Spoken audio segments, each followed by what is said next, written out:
Is your AT&T hotspot not working? This section addresses common problems like connectivity drops, slow speeds, and complete failures. These issues often stem from exceeding your data plan, device incompatibility, network congestion, or software glitches.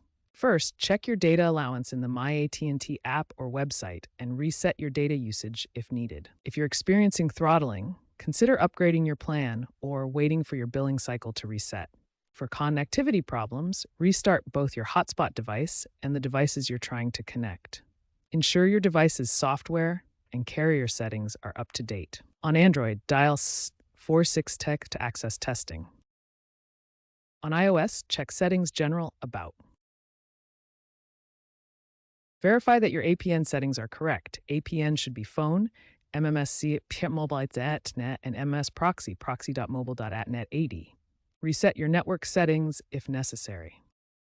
Hotspots can also fail due to hardware or software glitches.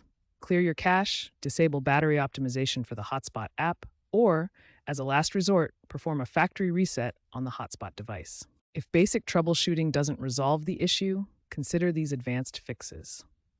Remember that hotspots can consume data at a much higher rate than direct device use due to multiple connections. Ensure your devices are unlocked and SIM compatible. For dedicated hotspots, check for firmware updates via AT&T's online portal. If you are in a rural area, consider a dedicated 5G hotspot device with a signal booster. If you suspect network congestion, try using the hotspot during off-peak hours. Prioritize security by using WPA3 encryption to prevent unauthorized access to your hotspot. If problems persist, contact AT&T support directly at 1-800-331-0500 for device-specific assistance, as solutions can vary. Remember to always use a VPN to prevent data risks from unsecured hotspots. AT&T's Hotspot Health Check feature in the My AT&T app offers real-time diagnostics to help identify problems quickly. Contact AT&T support directly at 1-800-331-0500 for device-specific assistance, as solutions can vary.